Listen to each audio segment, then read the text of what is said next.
The world loves to laugh at the girl it never bothered to understand.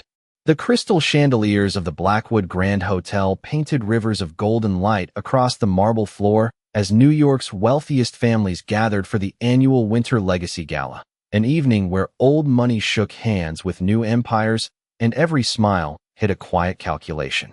Women draped in diamonds moved gracefully beneath the vaulted ceilings while men in perfectly tailored tuxedos discussed mergers, investments, and political futures over glasses of sparkling cider and vintage wine.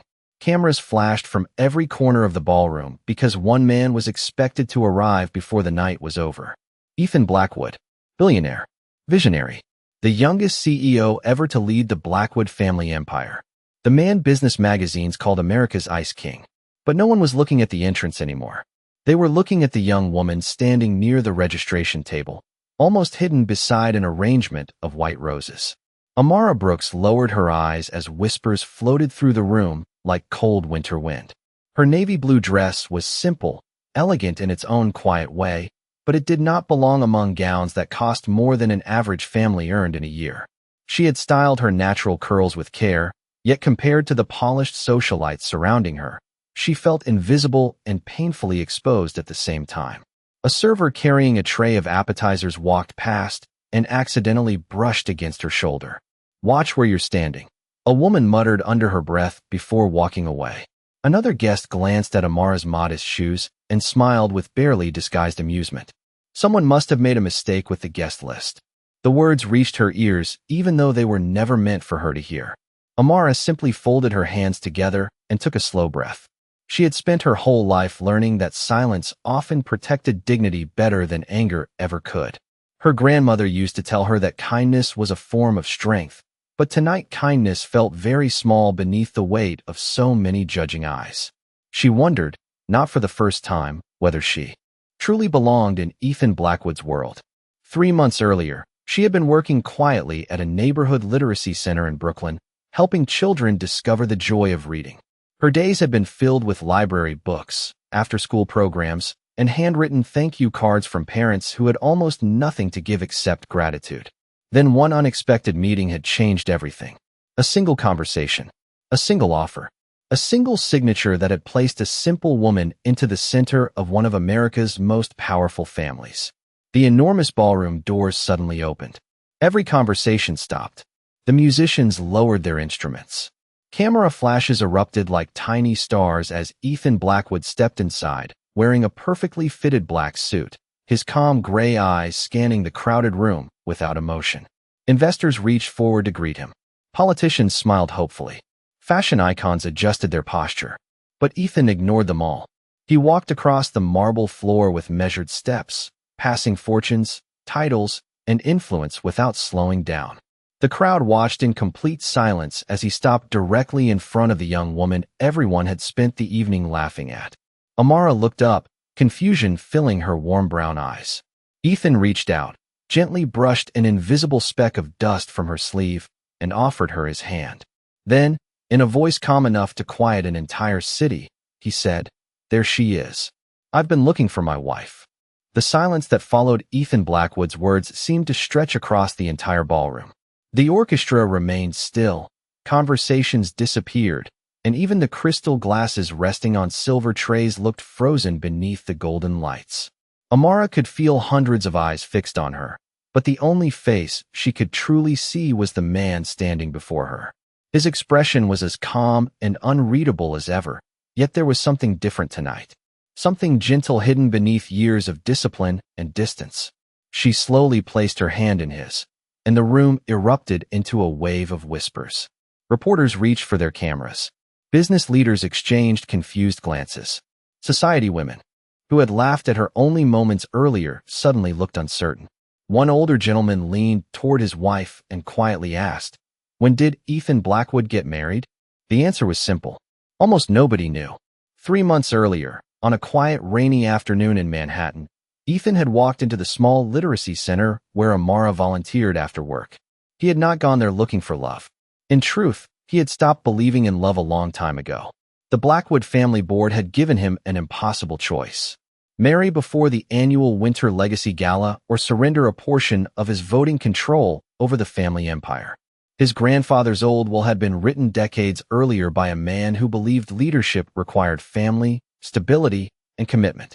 Ethan had built a billion-dollar company through logic, precision, and control, but none of those things could solve the problem placed before him. He needed a wife. Not a celebrity. Not a socialite.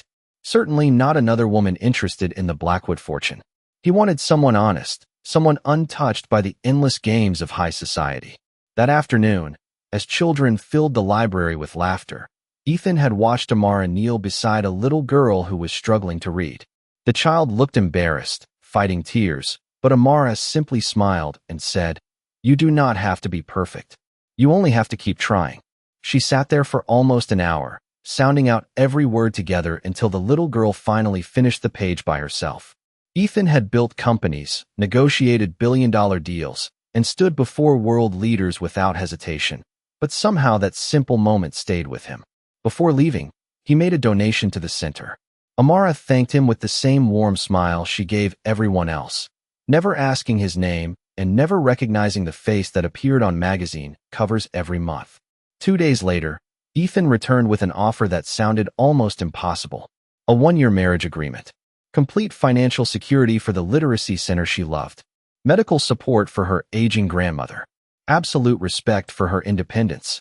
In return, she would stand beside him at public events until the legal obligation was fulfilled. Amara had stared at the contract for a very long time.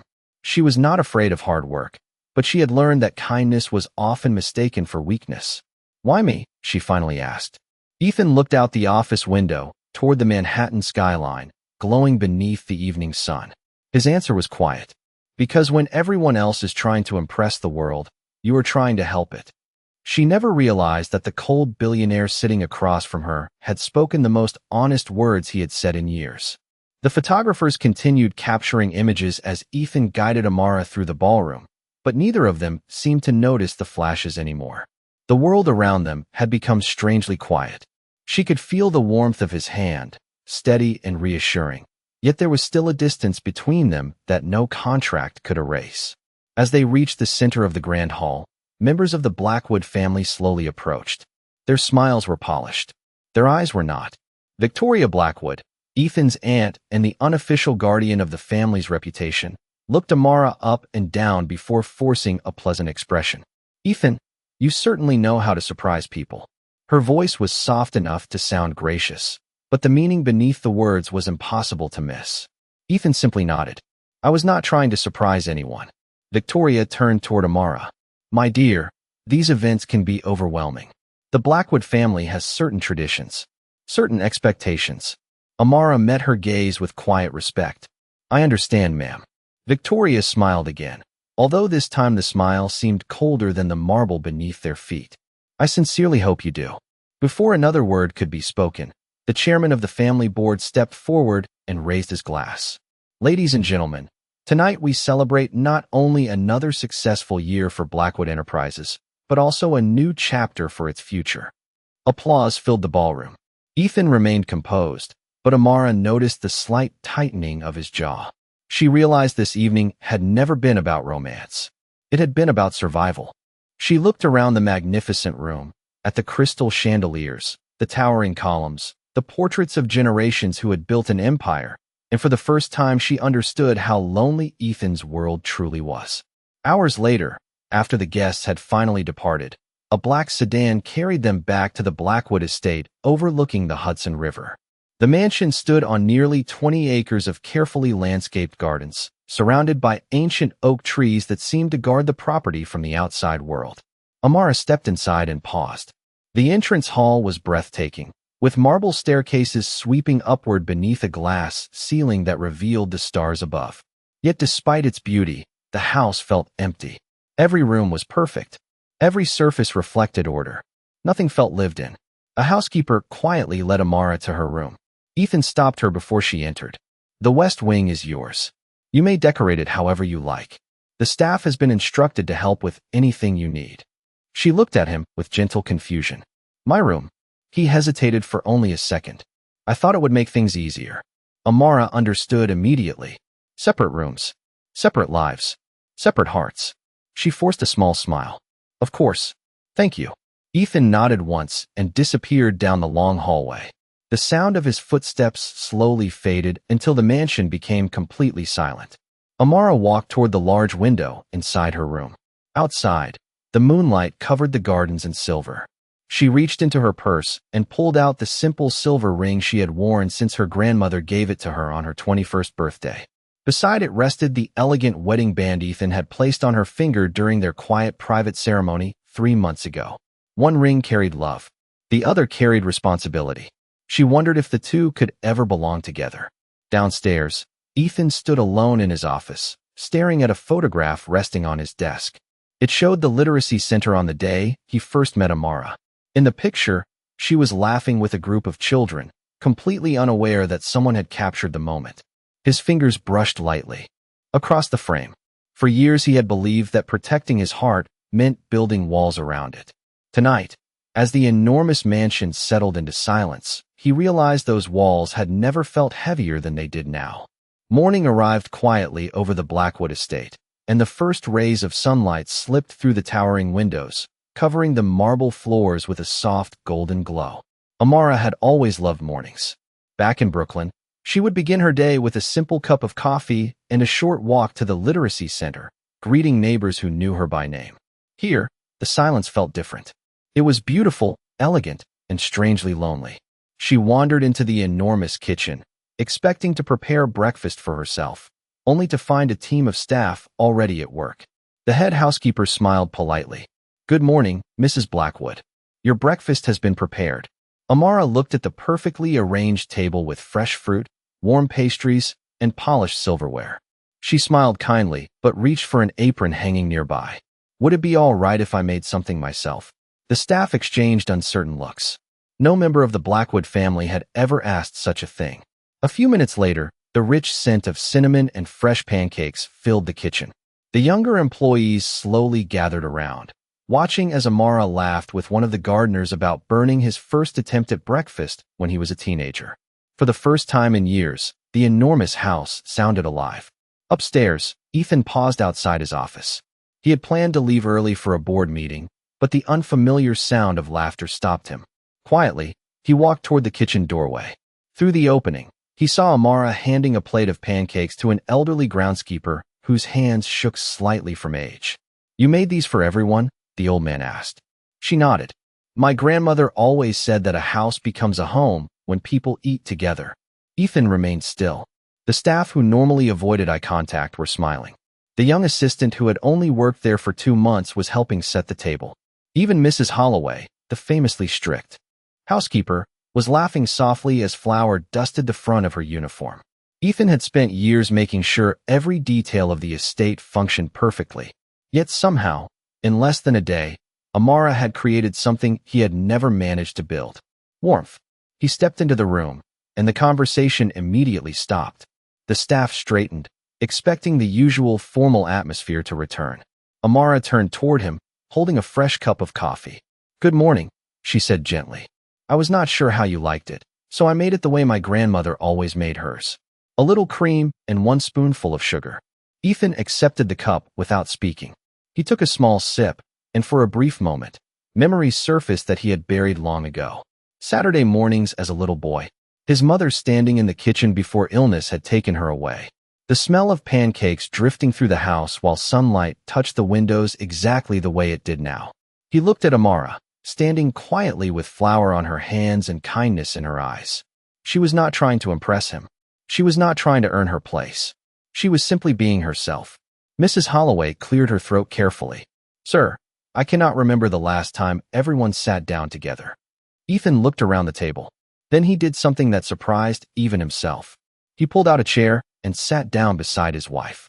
The staff stared in disbelief as he placed his phone face down on the table. Amara smiled softly and slid the plate of pancakes toward him. Outside, the gardens shimmered beneath the morning light, and somewhere deep inside the cold walls he had spent years building around his heart, the first small crack quietly appeared. The days that followed settled into a quiet rhythm that neither Ethan nor Amara had expected. Every morning, sunlight spilled through the tall windows of the estate, and somehow the enormous house no longer felt like a museum built for ghosts. Fresh flowers began appearing in the hallways. Soft music drifted from the library while Amara organized books that had not been touched in years. The gardeners started taking lunch breaks together instead of eating alone, and even the security staff seemed to smile a little more often. Ethan noticed every change, although he rarely spoke about them. One afternoon, after another endless board meeting, he returned home earlier than usual. As he crossed the front entrance, he heard voices coming from the old music room. Curious, he stopped at the half-open door. Inside, Amara sat beside Mrs. Holloway, the head housekeeper, helping her write a letter. The older woman's hands trembled as she held the pen. "I have not written to my son in almost 10 years, Mrs. Holloway whispered. "I would not even know what to say." Amara smiled gently. "Then do not start with the years you lost. Start with the fact that you still love him." She quietly guided the older woman through each sentence until tears slowly gathered in Mrs. Holloway's eyes. "Thank you," she said. "I thought it was too late." Amara reached across the table and covered her hand. It is never too late for kindness.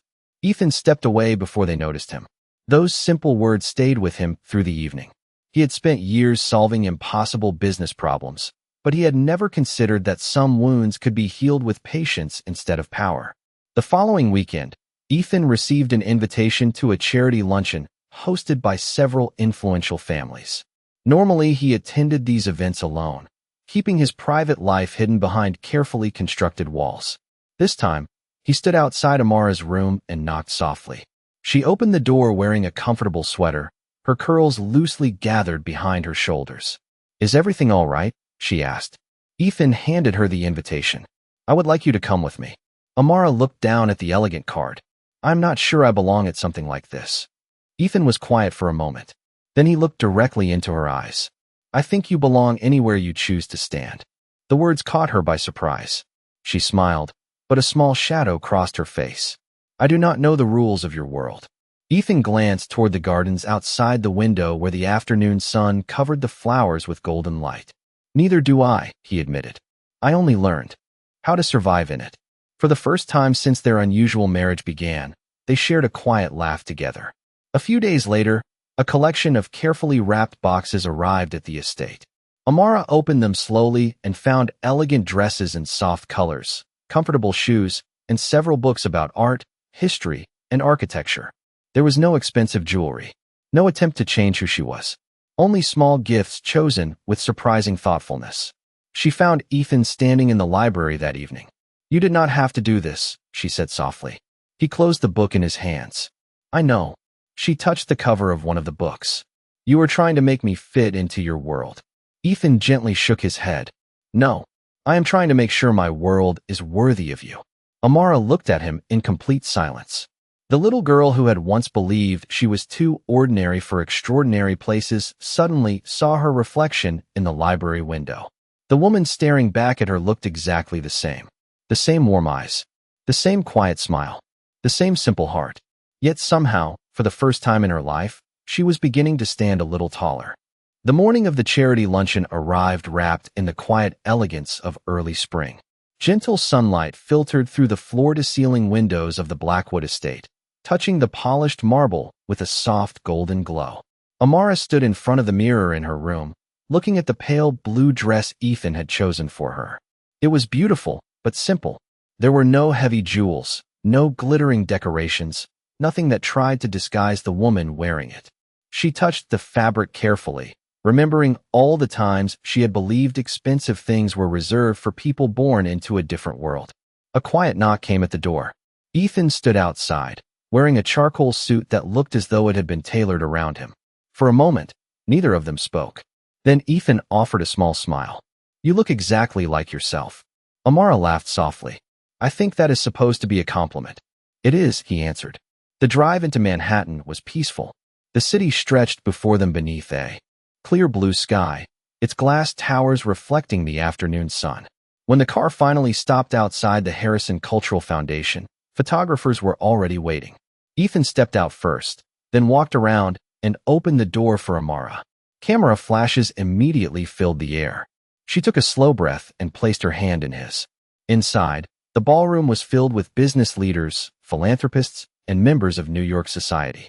Crystal chandeliers sparkled overhead, while a string quartet played gentle music from a raised platform. At first, everything seemed calm. Several guests greeted Ethan politely. A few even offered warm smiles to Amara after seeing the respect he showed her. Then a familiar voice drifted across the room. "Well, this is unexpected." Amara turned and saw Victoria Blackwood approaching with two elegantly dressed women beside her. One of them, a tall blonde socialite named Caroline Whitmore, had once been the person newspapers assumed Ethan would marry. Caroline looked at Amara with perfect politeness, but her eyes carried something colder. "I have heard so much about you," she said. "Although I must admit, I imagined someone rather different." Amara answered with quiet grace. "I hope I am not too much of a disappointment." A few people nearby smiled at the gentle response, but Caroline continued. "You must find all of this overwhelming. Charity galas, board members, ambassadors. It takes years to learn how to belong in circles like these." Ethan had stepped away for a brief conversation with one of the foundation directors and did not hear the exchange. Victoria folded her hands together. Caroline spent most of her life preparing for this world. Some people simply grow into it naturally. Amara looked around the magnificent room.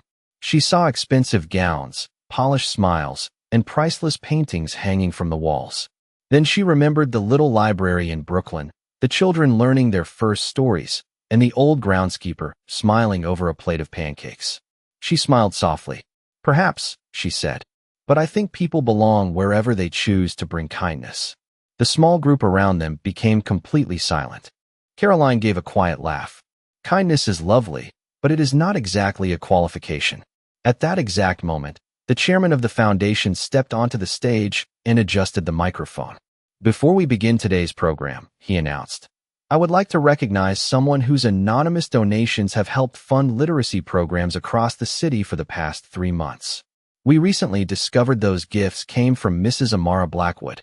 Every head in the ballroom turned toward her. Amara looked at Ethan in surprise.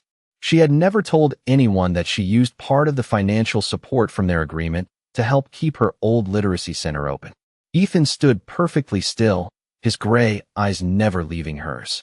Around them, whispers began to spread once again. Only this time, they sounded very different. Amara stood motionless beneath the crystal chandeliers as the applause slowly filled the ballroom. She had never expected anyone to know about the donations. The Literacy Center had given her purpose long before the Blackwood name entered her life, and helping keep its doors open had simply felt like the right thing to do.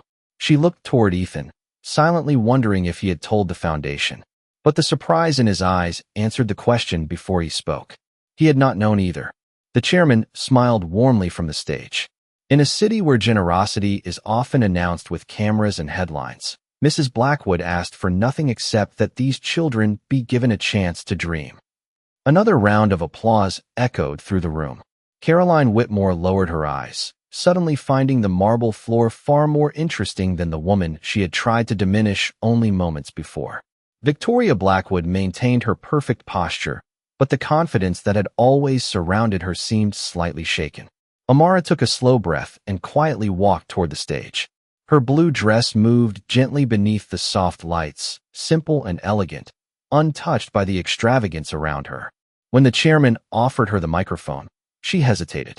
Public speaking had never frightened her, but attention always had. She looked across the room and saw businessmen, celebrities, politicians, and families who had spent their entire lives belonging to places like this. Then she remembered the little girl from the Literacy Center struggling to read her first book. She smiled softly. "I do not believe kindness belongs to one neighborhood or another," she began. Her voice was calm, carrying through the silent ballroom with surprising strength. "When I was younger, my grandmother used to tell me that every person carries a light inside them. Some people are simply lucky enough to have someone help them see it." The room remained completely still. "The children at our center are brilliant. They are creative. They are strong. Sometimes all they need is one person to believe they are capable of more than the world expects from them." She lowered the microphone and stepped back. The applause that followed was not loud because of obligation. It was warm because people felt something they had almost forgotten. Ethan watched her with an expression no one in the room had ever seen before. The board members knew the brilliant executive. Investors knew the disciplined strategist. Newspapers knew the cold billionaire. But the man standing there now looked simply like someone who had discovered something precious. As the luncheon drew to a close, guests slowly gathered around Amara. A museum director asked about the literacy center. A senator's wife offered to sponsor new reading programs. A retired teacher quietly thanked her for reminding everyone why education mattered. Amara greeted each person with the same gentle smile she had carried into the room. Nothing about her had changed. Yet somehow everything had. Outside, the afternoon sun bathed the city in soft golden light as Ethan and Amara walked toward the waiting car. Reporters called out questions, but Ethan ignored them. Just before they reached the door, Amara noticed that one of the straps on her shoe had come loose. She paused, embarrassed. Before she could kneel, Ethan quietly lowered himself onto one knee on the sidewalk. The crowd fell silent once again. Without saying a word, he carefully adjusted the strap and made sure it was secure. Camera flashes exploded around them, but he never looked away from her. When he finally stood, Amara whispered, "You did not have to do that." Ethan looked at her with the quiet certainty that had built an empire, but now belonged to something far simpler. "Yes," he said softly, "I did." The photographs from that afternoon spread across newspapers and television screens before the sun had completely disappeared behind the Manhattan skyline. Reporters called it the moment that melted the Ice King. Financial magazines that normally discussed markets and acquisitions suddenly featured a single image on their front pages. Ethan Blackwood, one knee on the sidewalk, quietly fastening the loose strap of his wife's shoe while the city watched. At the Blackwood estate, Amara sat alone in the library as evening settled across the gardens. The soft glow from the fireplace painted warm shadows across the shelves, and an old record player filled the room with quiet piano music. A newspaper rested on the table beside her, folded open to the photograph. She touched the edge of the page and smiled sadly. She knew the world believed they were living a fairy tale. They did not know about the contract resting inside Ethan's office safe. They did not know that one day their agreement would end. The library door opened softly. Ethan stepped inside, removing his jacket after another long meeting. His eyes immediately found the newspaper. For a moment, neither of them spoke. Finally, Amara looked up. "You should not have done that." Ethan walked toward the window overlooking the moonlit gardens. "Because people were watching?" She slowly shook her head. "Because they will think this is real." The room fell silent again. Ethan had negotiated billion-dollar agreements with absolute confidence, but somehow those simple words left him searching for an answer. He looked at the reflection in the window. A man who had spent his entire life controlling outcomes stood there. Yet for the first time he realized he had no control over what was happening inside his own heart. "Do you remember the first question you asked me?" he said quietly. Amara thought back to the rainy afternoon in the literacy center. A stranger, in an expensive suit. An impossible offer. A life she never expected. She nodded. "I asked why you chose me." Ethan turned toward her. "I told you it was because you were honest." He paused. That was true, but it was not the whole truth. Amara listened without moving. "When I walked into that library, I saw someone who made people feel safe. Children trusted you. Strangers smiled because of you. I realized I had built an empire that people respected, but not one where they felt at home." His voice remained calm, but there was a quiet vulnerability she had never heard before. "You changed this house, Amara. You changed the people in it. And somewhere along the way..." He stopped, almost as though the final words frightened him. Amara stood and slowly crossed the room. "Somewhere along the way, what?" Ethan looked into her warm brown eyes. The walls he had spent years building suddenly felt unnecessary. "Somewhere along the way, I forgot this was supposed to be temporary." Tears gathered softly in Amara's eyes, but she smiled through them. "Nothing about me changed, Ethan." He gently reached for her hand, the same way he had on the night of the gala. "That is exactly what I finally understand." He looked at the newspaper one last time before meeting her gaze again. "The world thinks I turned an ordinary woman into someone extraordinary." His fingers closed gently around hers. "But the truth is, you were always extraordinary. I was simply the last person to see it." 1 year later, the first warm days of spring returned to Manhattan, carrying the scent of blooming flowers through the streets and filling the city with the quiet promise of new beginnings. The old literacy center in Brooklyn looked different now. Fresh paint covered the walls, colorful gardens surrounded the entrance, and a bright new sign above the front door read, "The Brooks Learning Foundation." Children laughed as they hurried inside, their backpacks bouncing against their shoulders while parents stood nearby with grateful smiles. Across the neighborhood, people still talked about the mysterious donor who had saved the center from closing. Only a few knew the truth. Amara stood near the entrance wearing a simple ivory dress that moved gently in the afternoon breeze. She looked exactly as she always had. Her warm eyes carried the same kindness. Her smile still arrived quietly, never demanding attention. The only difference was the way she carried herself. She no longer lowered her head when strangers looked at her. She no longer wondered whether she belonged. Behind her, volunteers prepared for the opening ceremony, while local teachers arranged books on newly built shelves. The sound of a familiar engine slowly approached, and a black sedan stopped at the curb. Ethan stepped out, dressed in a navy suit without the usual crowd of assistants or security surrounding him. He crossed the sidewalk carrying a small wooden box in his hands. Amara smiled the moment she saw him. "You are late," she teased softly. Ethan looked toward the children running through the front doors and smiled in a way that would have seemed impossible a year earlier. "I had to stop by the office." She raised an eyebrow. "Still saving your empire?" He gently shook his head. "No. Today I was making sure I left it early enough to be here." They walked together into the garden behind the building where a single oak tree stood. It had been planted years before by the first group of students who attended the center. Ethan opened the small wooden box. Inside rested a neatly folded document. Amara recognized it immediately. Their marriage agreement. The signatures. The dates. The rules that had once defined their future. Ethan looked down at the papers for a long moment before placing them into her hands. "You once asked me why I chose you," he said quietly. "I thought I needed someone to protect my company." His gray eyes met hers. "What I really needed was someone to teach me what success was supposed to feel like." Amara unfolded the agreement one last time. Then, without hesitation, she slowly tore it in half. A gentle breeze carried the pieces across the garden like falling leaves. Neither of them spoke. They did not need to. Ethan reached into his pocket and took out a small velvet box. Inside was a simple wedding band, almost identical to the one she had worn every day since. Their quiet ceremony. "Would you marry me again?" he asked softly. "No contracts. No obligations. No board members. Just me." Tears filled Amara's eyes, but her smile never faded. "Yes," she whispered.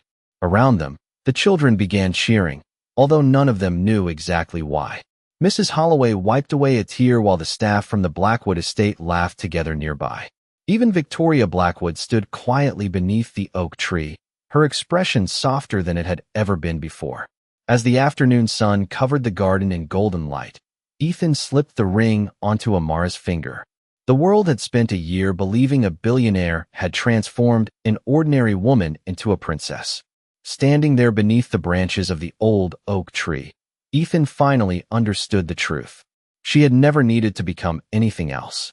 She had simply shown a lonely man that the greatest kingdoms are not built from marble, money, or power. They are built from kindness, dignity, and a heart brave enough to love.